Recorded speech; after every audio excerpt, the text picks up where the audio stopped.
This evening, Desiree, what are you exactly going to be focusing on?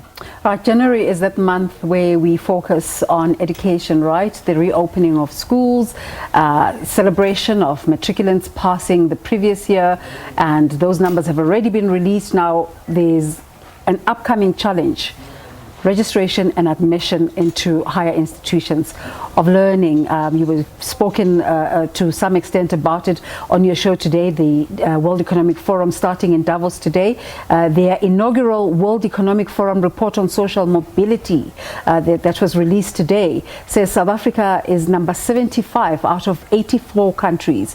It comes out at 75 in the least countries that have social mobility because of the level of education, the stagnating level of education in the country. So we're going to incorporate that into our conversation as we look at the options that matriculants have in terms of where they can go to fulfill their tertiary education dreams. And what kind of guests are you going to be having to unpack these issues, Desiree? We're speaking to Professor Kinta Berger from the UJ, who's a registrar, who will tell us about the actual experience, the lived experience, especially with the UJ having announced that they will not be looking at any walk-ins. So their process is entirely online. The same challenge that has been faced by basic education in Gauteng, where the automation of the system leaves a certain portion of the population out. And we're also talking to Dr.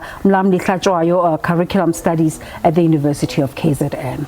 And just remind us that the times that Unfiltered plays for people who may be interested in watching. We're coming on at 8:30. We're on both SABC 3 and channel 404. On SABC 3, we're there for 30 minutes, and thereafter the rest of the show completes on channel SABC 404. News channel. Okay, Desiree Chauke is going to be coming up a little bit later on. As you've just heard her there in about an hour, she's going to be speaking to us on Unfiltered. One of the stories that we've been following very closely